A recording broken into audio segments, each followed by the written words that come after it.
옆에 있는 분들 한번 축복할까요? 당신은 주님의 보석입니다.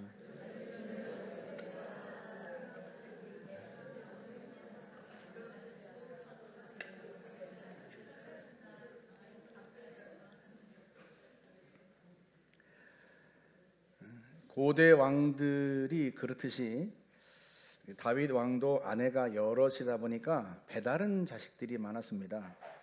첫째 아들이 암논이고 둘째 아들이 길르압, 셋째가 압살롬인데 다 엄마가 달라요. 셋째 아들 압살롬에게는 다말이라고 하는 친노이가 있었습니다. 그런데 장남 암논이 이복 여동생인 다말을 사랑해서 상사병이 났어요.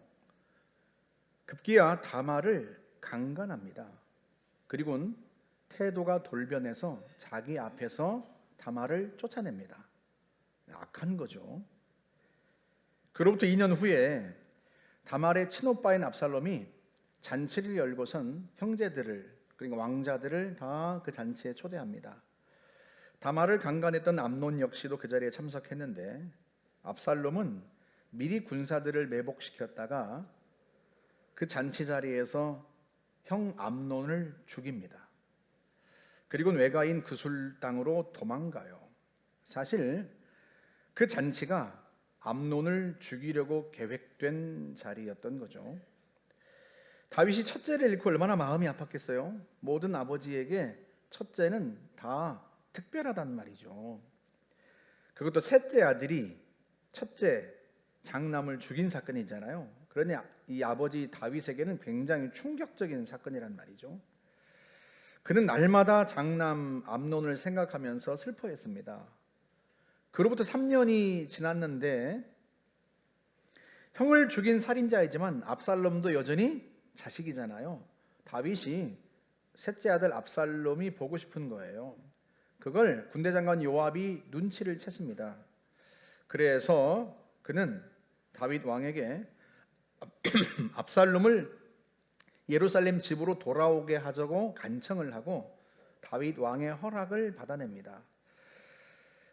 그렇게 해서 압살롬이 이제 집으로 돌아왔는데 막상 요압이 압살롬을 데려오자 다윗 왕은 그 아들을 얼굴을 보지 않습니다. 자기 앞에 나타나지도 못하게 합니다. 또 그렇게 2년이 지났어요. 그러던 어느 날 압살롬은 자기를 데려온 요압 장군의 밭에다가 불을 지릅니다. 요압이 너무 화가 나서 압살롬을 찾아갔더니 압살롬이 하는 말이 아버지 얼굴도 못 보게 할 거면 왜 나를 데려왔소? 이렇게 죄인처럼 사느니 차라리 돌아오지 않는 편이 나을 뻔했다고 아버지에게 전하시오. 그리고 내가 죄가 있다면 차라리 나를 벌하라고 하시오. 그 말을 전해 들은 다윗은 그제야 압살롬을 불러서 얼굴을 봅니다. 문제는 그 다음이에요. 그 자리에서 무슨 일이 있었는지 모르지만 압살롬이 아버지를 죽이고 나라를 차지하겠다고 마음을 먹은 거죠. 실제로 4년 동안 몰래 사병을 양성한 후에 급기야 반란을 일으킵니다. 다윗 왕의 군대와 장남 압살롬의 군대가 전쟁을 치른 거죠. 그 전쟁에서 압살롬은 전사합니다. 이 이야기가 사무엘하 13장부터 19장까지 무려 7장에 걸쳐서 굉장히 자세하게 기록되어 있어요. 그 중에 우리가 읽은 본문은 압살롬이 죽었다는 이야기를, 전사했다는 이야기를 듣고 다윗이 통곡하는 대목이에요. 여러분, 하나님은 왜 이 불행한 가족사를 성경에 이렇게 자세하게 기록할까요? 이 긴 이야기를 통해서 우리에게 무엇을 말씀하고 싶으신 것일까? 한번 질문해 볼까요? 셋째 아들 압살롬은 도대체 왜 아버지를 대항해서 반역할 마음을 먹었을까? 사건의 발단은 암논이 압살롬의 친누이인 다말을 강간한 데서부터 시작됩니다. 압살롬은 이 사건을 아버지가 정의롭게 처리해 줄 것이라고 기대했을 거예요. 하지만 아버지는 단지 분노할 뿐이지 장남 암논에게 어떠한 징벌도 내리지 않습니다. 그러자 압살롬은 자신이 직접 그 악한 형을 징벌하기로 결심을 했던 모양이에요. 그리고 치밀하게 계획을 세워서 마침내 2년 만에 그 잔치 자리에서 형을 죽인 거죠. 이런 상상을 한번 해보았습니다. 압살롬이 형 암논을 죽이는 그 자리에 과연 누이 동생 다말이 있었을까? 어쩌면 압살롬이 자기의 친누이 다말을 잔치 자리니까, 모든 왕자들을 초대한 자리니까 누이인 공주인 자기 동생도 부르지 않았을까? 그렇다면 암논이 죽어가는 모습을 다말이 보았을까? 만약에 그랬다면 다말의 마음이 어땠을까요? 통쾌했을까? 분이 풀렸을까? 신기하게도 이상하게도 성경은 사건의 당사자인 다말에 대해서는 침묵합니다. 단지 이 한마디를 기록할 뿐인데, 우리 사무엘하 13장 20절만 볼까요? 이에 다말이 그의 오라버니 압살롬의 집에 있어 처량하게 지내니라. 그리고 성경은 다말에 대해서 이야기하지 않아요. 그러니 우리라도 그 다말의 심정을 좀 헤아려 보자고요. 그 마음을, 입장을. 친오빠인 압살롬이 이복 형제인 암논을 죽이고 외가에 도망갔다가 3년 만에 예루살렘으로 돌아왔습니다. 하지만 그 후 2년 동안 아버지의 얼굴을 보지 못했어요, 오빠가. 왜? 아버지가 만나주지 않았기 때문입니다. 아버지는 아직도 압살롬 오빠를 용서할 수 없나 보다. 오빠가 아버지 때문에 때로는 슬퍼하다가 때로는 분노하다가 그러는 모습을 그 오빠의 집에서 살고 있는 다말이 늘 보았을 거예요. 마음 졸이면서. 그러다가 마침내 아버지가 오빠를 만나 주었다는 이야기를 듣고 얼마나 좋았겠습니까? 그런데 오빠가 아버지를 만난 그 자리에서 도대체 무슨 일이 있었는지 아버지를 만나고 온 오빠의 얼굴색이 완전히 변해버렸습니다. 4년 동안 사병을 키우고 아버지에 대한 반란을 계획합니다. 그리고는 아버지와 전쟁을 벌여요. 오빠는 그 전쟁터에서 아버지 군사의 칼에 맞아 비참하게 죽고 맙니다. 여러분, 다말이 오빠 집에서 살았잖아요. 이 모든 과정을 오빠 곁에서 지켜보던 다말의 심정이 어땠을까요? 어쩌면 그녀는 오빠가 암논을 죽였을 때 통쾌했을지도 모릅니다. 하지만 그 후에 벌어지는 일들을 보면서 마음이 어땠을까요? 끝내 오빠가 아버지에게 칼을 겨누고 그 전장에서 비참하게 죽고 말았을 때 다말의 가슴은 갈기갈기 찢어졌을 거예요. 아마 이런 통곡을 하지 않았을까요? 압살롬 오빠가 암논을 죽이려고 했을 때 내가 오빠를 말렸더라면, 아니 그 전에 차라리 내 마음이 만신창이가 될지언정 그놈 암논을 내가 용서했더라면, 이런 생각도 해보았어요. 만약에 압살롬이 그 잔치 자리에서 암논을 죽이지는 않고 단지 위협만 하고 놓아주었더라면 어땠을까? 물론 암논에 대한 처벌을 논할 당사자는 다말이죠. 다말이 용서하지 않는다면 어떻게 압살롬이 처벌과 용서를 논할 수 있겠습니까? 하지만 압살롬 역시 다말의 친오빠로서 큰 상처를 입었단 말이죠. 그런 의미에서 압살롬 역시 피해자입니다. 압살롬도 용서의 몫이 있는 거죠. 만약 그가 자기 몫의 용서를 했더라면 그 후 그의 삶이 어떤 방향으로 펼쳐졌을까? 적어도 형을 죽이고 아버지마저 죽이려고 했던 증오의 화신이 되는 길은 피할 수 있지 않았을까? 하지만 안타깝게도 그는 죽는 순간까지 가족들에 대한 증오를 품은 채 죽어갑니다. 그가 과연 단 한순간이라도 마음의 편안함을 누린 적이 있었을까? 우리는 흔히 내가 용서하면 내게 상처 준 사람이 자유로워질 것이라고 생각합니다. 그래서 용서할 수 없다고 말합니다. 그가 죄책감에서 벗어나는 걸 볼 수 없다는 거죠.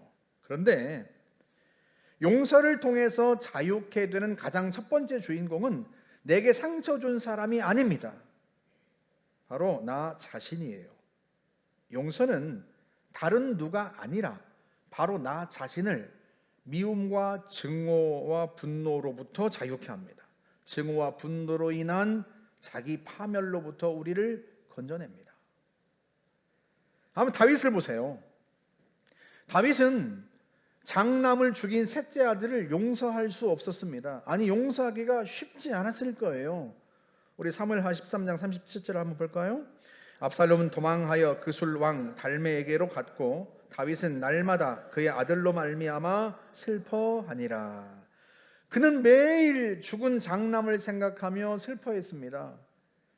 암논이 그리울수록 압살롬에 대한 분노도 더욱 주체하기 힘들었을 거예요. 압살롬도 자식이지만 형을 죽인 그 아들을 아버지가 용서하기란 참 쉽지 않았을 거예요. 더구나 다윗이 아꼈던 첫째 아들이잖아요.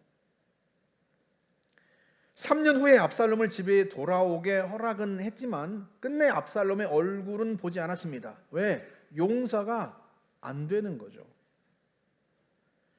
그로부터 또 2년이 지나서 요압 장군의 간청 때문에 압살롬의 얼굴을 보기는 했지만 불행하게도 그때 압살롬은 아버지의 눈빛에서 여전한 자기를 향한 분노를 보았습니다. 압살롬은 속으로 더욱 분개했을 거예요. 암논이 다말을 강간했을 때는 가만히 있던 아버지가 내가 그 더러운 자식을 죽였다고 지금까지 나를 벌레 보듯 한단 말인가?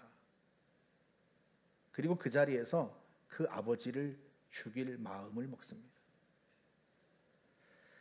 압살롬이 아버지를 죽이겠다고 결심한 데에는요, 정의롭지 못한 아버지를 심판하겠다는 생각이 작용했을 거예요. 마치 정의롭지 못한 형 암논을 자기가 직접 심판했던 것처럼 말이죠.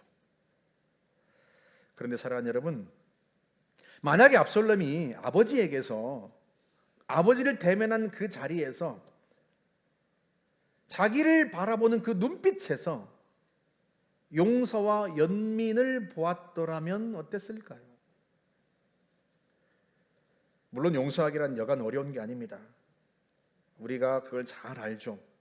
내가 받은 상처를 생각하면 내게 상처 준 사람은 고스란히 내가 받은 것만큼 돌려주어야 직성이 풀릴 것 같고, 아니 그 몇 배는 돌려주어야 마음이 풀릴 것 같단 말이죠. 하지만 여러분 생각해 보세요. 아버지의 가슴에 대못을 박았지만 그래도 자식 아닙니까? 압살롬은 다윗의 복수의 대상이 아니라 다윗의 긍휼의 대상이죠.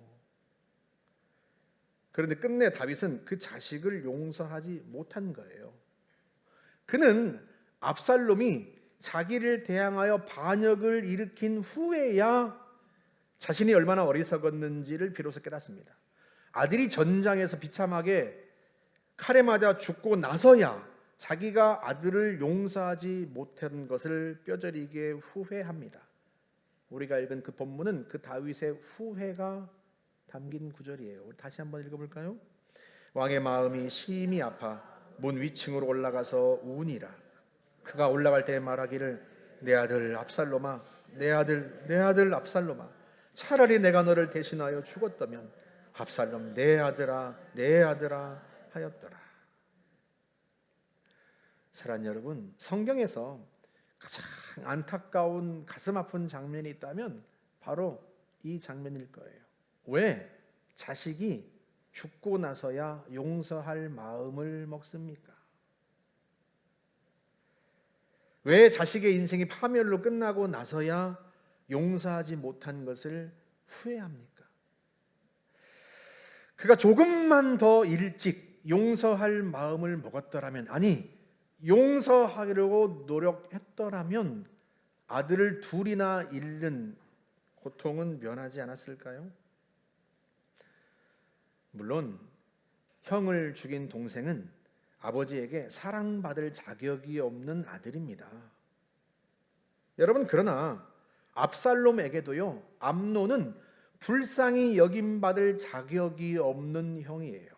자격으로 치자면 암논의 죄를 징벌하지 않은 다윗 역시 아들 압살롬과 딸 다말에게 존중받을 자격이 없는 아버지입니다.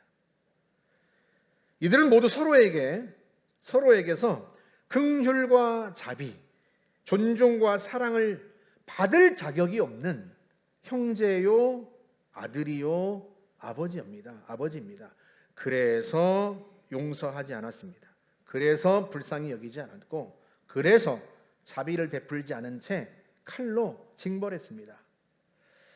여러분, 그래서 상처가 씻겼습니까? 마음이 후련해졌나요? 해피엔딩으로 이어졌습니까? 여러분은 어떠세요? 미워하고 증오하니까 분이 풀리던가요? 용서하기를 거부하니까 여러분의 마음이 편안해지던가요? 어때요, 여러분? 평안이 찾아옵니까? 러시아의 대문호 레오 톨스토이를 아시죠? 그는 결혼과 함께 인생의 새 출발을 정말 제대로 해보고 싶었어요. 그래서 약혼 여인 소냐에게 자신의 일기장을 보여주었습니다. 그동안 자기가 살아왔던 날들을 적은 거잖아요, 일기장이. 그 일기장에는 자신의 이성 편력까지 세세하게 기록되어 있었어요. 일기장이니까요. 하지만 톨스토이는 소냐에게는 아무것도 비밀로 하고 싶지 않았어요.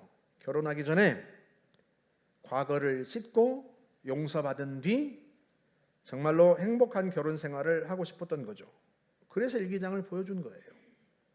하지만 안타깝게도 상황은 톨스토이가 기대했던 방향으로 흘러가지 않습니다. 아내 소냐는 톨스토이의 일기장을 본 후부터, 남편의 일기장을 본 후부터 둘 사이에 사랑을 키워간 게 아니라 자기의 마음에 증오의 씨앗을 뿌려갔습니다. 그녀는 일기장에 이렇게 썼어요. 남편이 키스할 때마다 이 남자가 처음 사랑한 여자는 내가 아니다 라는 생각이 자꾸만 든다.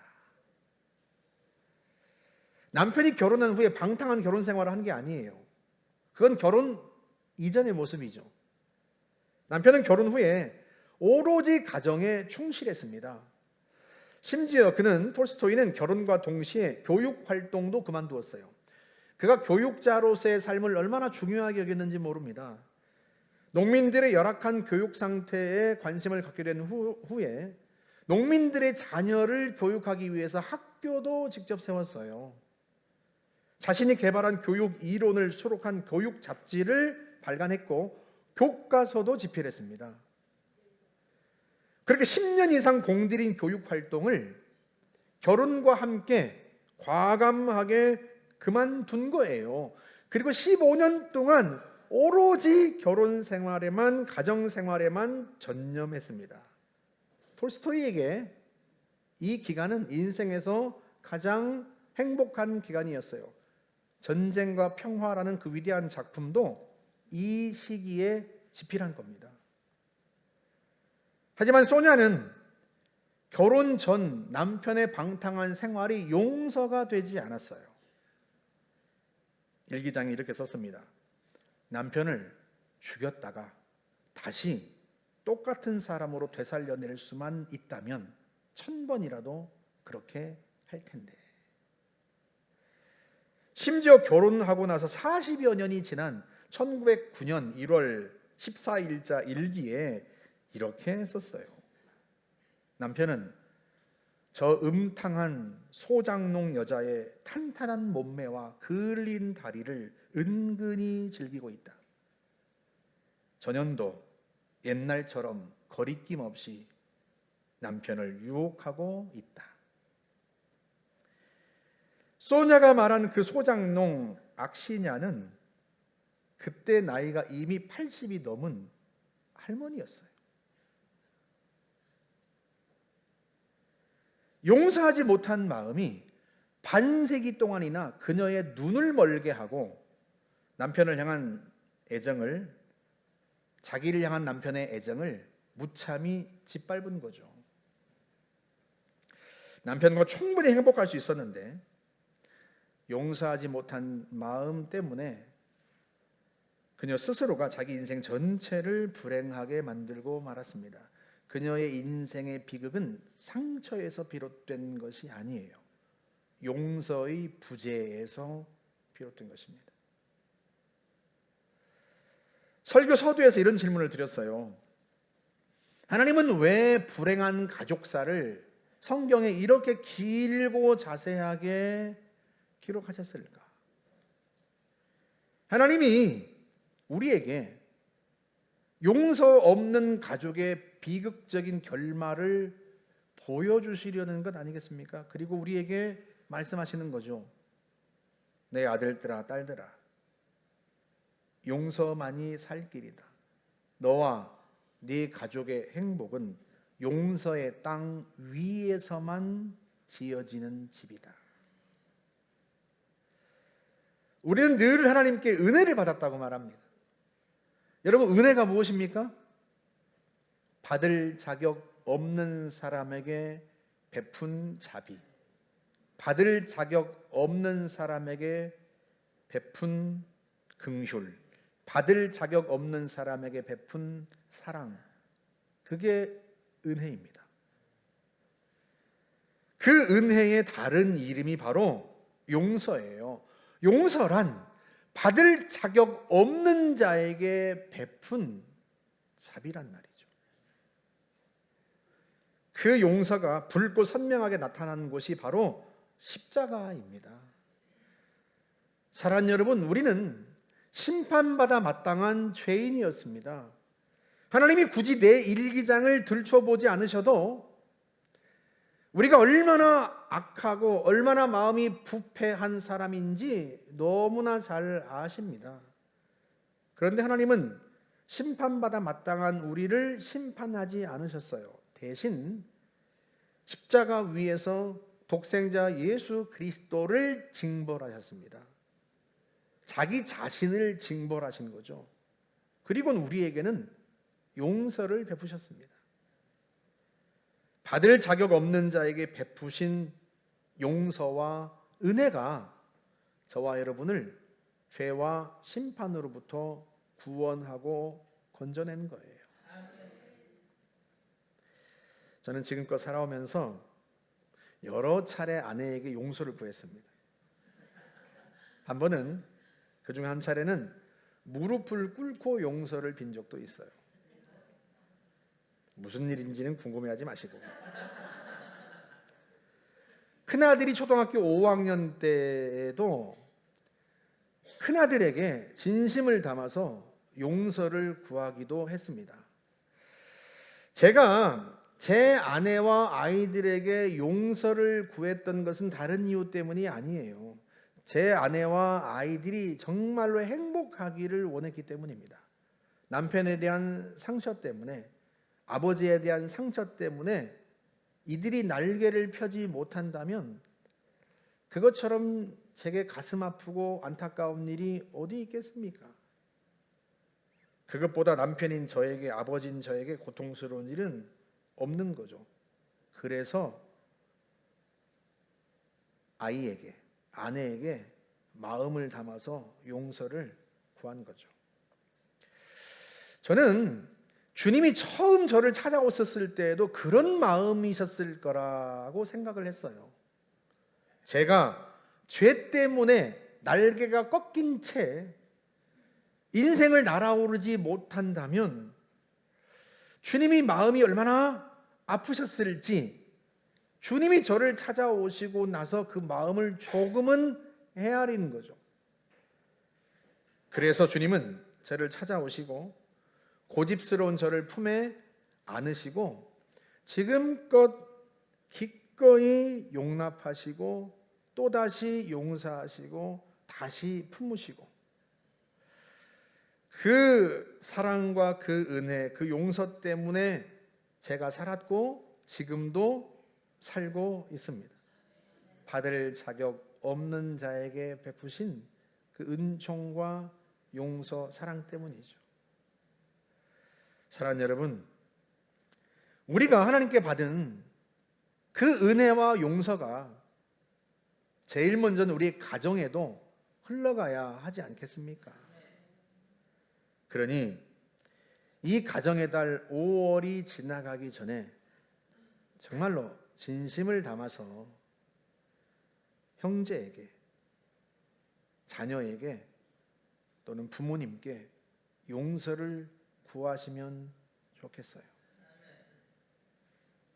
용서를 구하면서 제가 느낀 것 중에 하나는, 내게 상처 준 사람은 내게 어떤 상처를 주었는지 기억조차 못하고 있다는 사실이에요. 그게 때로 마음의 분노를 일으키기도 합니다. 나는 그것 때문에 지금껏 고통스러웠는데 어떻게 나한테 상처 준 그 일조차 기억을 하지 못할까? 하지만 어렵사리 용서하기로 마음먹은 그 발걸음을 돌이킬 수는 없지 않겠습니까? 저희 가정에도 30년이 지나도록 여전히 얼굴을 보지 않고 살아가고 있는 가족이 있습니다. 마음으로 용서하고 다시 화해하기를 원하고, 하지만 끝내 그들이 내게, 내 가족에게 어떤 상처를 주었는지를 인정하지 않고 이해하지 못합니다. 하지만 용서란, 은혜란 받을 자격 없는 자에게 베푸는 긍휼이고, 그걸 제가 먼저 주님께 받았기 때문에 여전히 그들을 용서하고 그들을 위해 기도합니다. 언젠가 주님이 그들의 마음속에 제 얼굴과 우리 가족의 얼굴을 보고 싶다는 마음을 주시기를 기대하죠. 우리가 다 실수가 많은데, 그런 우리들일지라도 엄마처럼 따뜻하게 품어주는 가정이 있다면 우리는 다시 기회를 얻을 수 있고 다시 살아날 수 있을 거예요. 저는 여러분의 가정이 그런 엄마 품이 되기를 바랍니다. 그러니 용서를 구하고 또 기꺼이 용서해서 여러분의 가정과 또 가족, 친족들의 가정이 살아나고 회복되는 그 은총을 누릴 수 있기를 주님의 이름으로 축복합니다. 우리 같이 한번 찬양하십시다. 이 찬양을 제가 설교를 준비하고 나서 보니까 우리 가족들, 자녀들의 이야기처럼 들려요. 우리 오늘 눈물로 한 알의 씨앗을 심는다. 꿈꿀 수 없었던 무너진 가슴에 저들의 푸른 꿈이 돋아나도록. 사실 그렇지 않습니까? 부부가 서로 용서하지 못한 채, 화해하지 못한 채 등을 돌리고 살아가는 것을 자식들이 보고 자라면 자식들의 가슴에 꿈이 사라질 수 있지 않겠습니까? 내일로 가는 길을 찾지 못했던 저들이 노래하며 달려갈 수 있도록, 황폐하였던 그 땅이 다시 살아날 수 있도록 우리가 내 자녀들에게, 내 가족들에게 내가 할 수 있는 그걸 해야 되겠다 하는 마음을 가지고 함께 찬양하고 우리 한번 기도하겠습니다.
내 인생에도 그늘이 지지만 내게 응어리를 만든 사람의 인생에도 여전히 그늘이 집니다.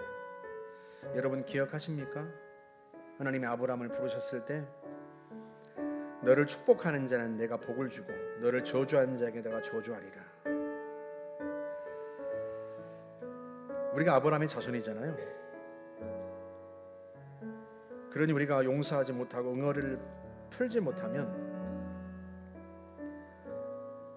우리의 가슴 속에 맺힌 응어리가 저주가 되어서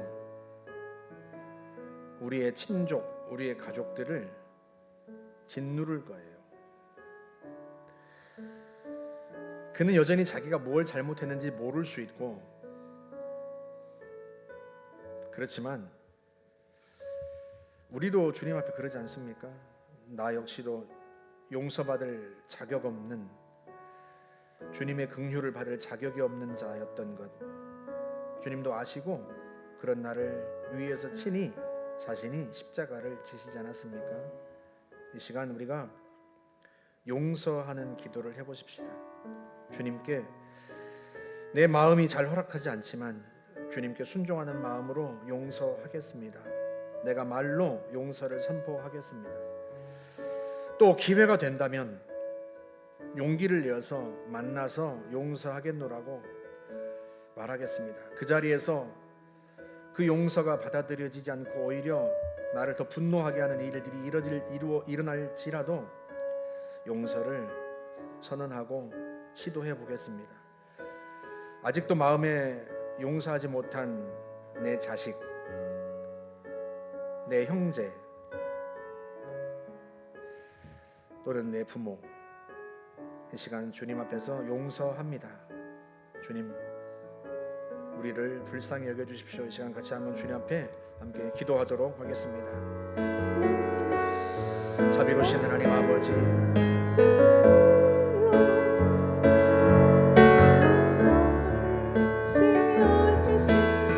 인생을 살아가면서 제일 어려운 것이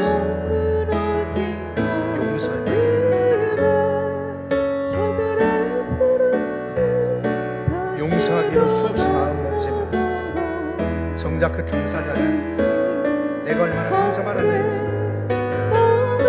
모르는 모습을 보면서 더 분노가 치밀어 더 응어리가 생기기도 하고, 그럼에도 불구하고 하나님 이 시간 용서하기로 마음 먹고 다시 용서하려고 힘씁니다. 우리 역시도 주님 앞에 용서받을 자격이 없는, 받을 자격이 없는 그런 사람이었습니다. 우리의 마음에 이기심과 악함이 가득하고 은혜를 갚을 줄 모르는 자들이 우리 역시도 그런 사람들입니다. 하나님, 우리를 끊임없이 용서하시고 끊임없이 자비를 베푸시고 끊임없이 품어주시고 끊임없이 우리의 잘못을 품어주셨습니다. 하나님 아버지, 주께 받은 그 은혜와 그 사랑 기억하면서 다시 용서하려고 합니다. 내 형제를, 배은 낭독한 내 자식을, 어릴 때 수없이 상처 주었던 내 부모를 하나님 용서하고 품기로 마음 먹습니다. 전능하신 아버지 하나님, 저희들을 도와주시기를 바랍니다. 주님이 십자가 위에서 성부 하나님 앞에 기도하였던 것을 알고 있습니다. 아버지, 저들을 용서하여 주옵소서. 자기들이 무슨 짓을 하는지 알지 못하기 때문입니다 하고 성부 하나님 앞에 기도하였던 주님의 음성을 우리가 들었습니다. 하나님, 그들은 무엇을 하는지 모릅니다. 그러니 하나님 용서합니다. 주님 용서를 구합니다. 주님 용서하여 주시기를 바랍니다. 주님 긍휼을 베풀어 주시기를 바랍니다. 하나님 역사하여 주시고 우리의 마음을 주님이 붙들어 주시기를 바랍니다. 성령님 도와 주시옵소서.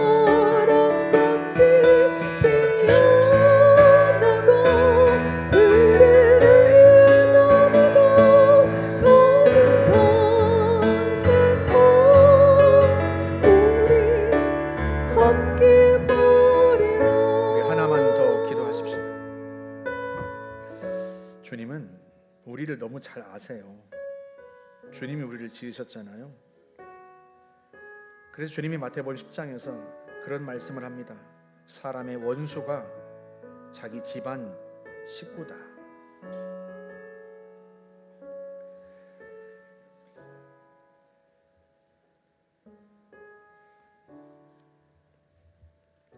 그래서 더 가슴이 아프죠. 그런데 주님이 또 이런 말씀도 하셨어요. 너희 원수를 사랑하고 너희를 박해하는 자를 위하여 기도하라. 주님이 그렇게 말씀하신 것은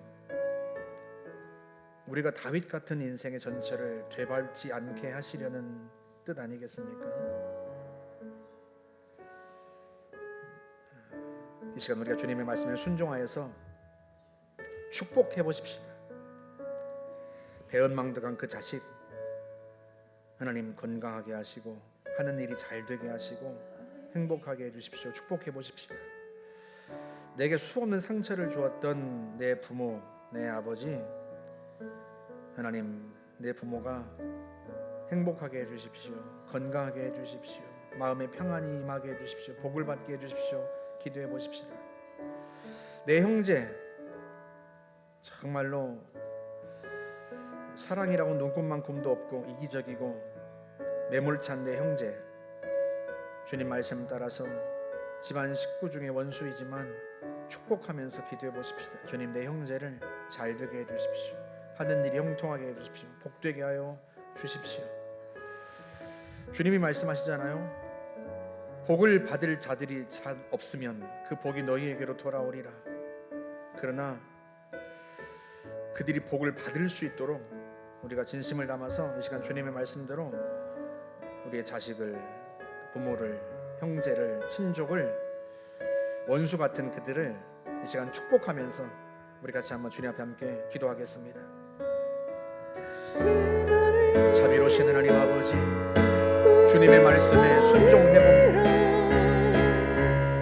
사람의 원수가 자기 집안 식구일 것이다. 주님, 우리를 너무나 잘 아시기에 그 말씀을 하십니다.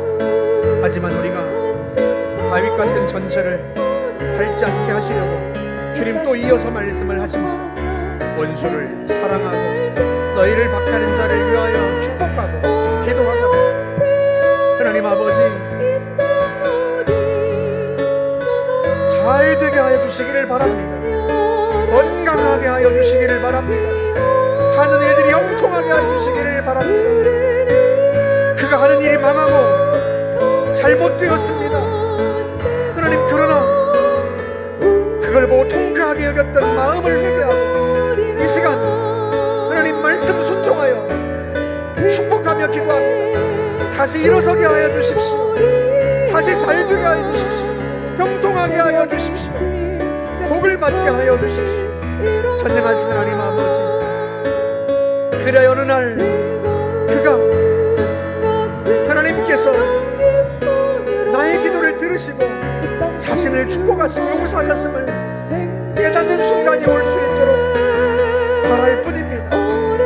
하나님, 우리가 다윗의 전철을 밟지 않기 위하여 하나님 아버지, 용서하고 화해할 기회를 다 잃어버리고 다 상실하고 난 후에 내뱉은 후회를 하지 않도록 하나님, 우리가 주님 앞에서 말씀에 순종하여 축복하고 하나님 아버지 기도합니다. 하나님 아버지, 우리의 친족을, 우리의 가족을, 자녀들을 복되게 하시고 하나님 배우자를 축복하시기를 바랍니다. 이미 헤어졌지만 하나님 그 배우자를 잘되게 하시고 복 주셔서 하나님 그가 자신이 왜 복을 받는지 이후에 알게 하시고 하나님 앞에 용서를 구하며 가족들에게 용서를 구할 수 있는 그런 배우자가 될 수 있기를 소망해 봅니다. 하나님, 저희들을 불쌍히 여겨주시고 저희 모두를 불쌍히 여겨주시기를 바랍니다. 우리 모두가 다 하나님 받을 자격 없는 그런 자들입니다. 용서와 사랑을, 긍휼과 자비를 받을 자격 없는 그런 아들이고 그런 부모이고 그런 형제요 그런 친족이지만 하나님 앞에 더욱 그렇지만 주님이 우리를 불쌍히 여기신 것 감사할 따름입니다. 하나님 아버지, 참으로 저희들의 가정 가운데 여호와의 복을 주옵소서, 은혜를 베풀어 주옵소서, 성령님 붙들어 주시옵소서. 새벽 일시 같은 저희들 일어나 뜨거운 가슴 사랑의 손으로 이 땅 치유하며 행진할 때 오래 황폐하였던 이 땅 어디서나 순결한 것들 피어나고 푸른 의의 나무가 가득한 세상 우리 함께 보리라.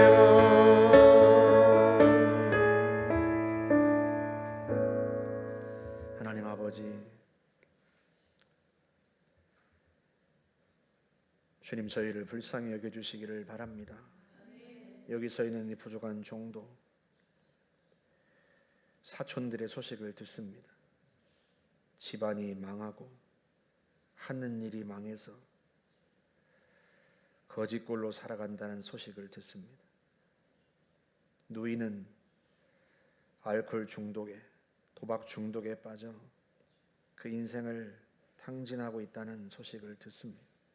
남편에게 버림받고 자식들에게도 버림받은 채 살아가고 있다는 이야기를 듣습니다. 그들이 벌을 받으면 마음이 후련할 줄 알았습니다. 하나님이 그들을 징벌하시면 내가 위로받을 줄 알았습니다. 하지만 그 소식을 들을 때마다 가슴이 아픕니다. 누이가 전화를 걸어서 돈을 빌려달라는 이야기를 할 때 마음이 너무 찢어집니다.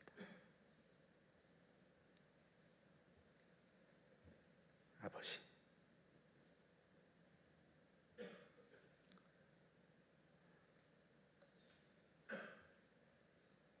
그 형을, 그 누이를, 그 가족을 주님 축복해 주시기를 기도합니다. 건강을 회복시키시고 다시 일으켜 주시고 잘 되게 하여 주시기를 기도합니다.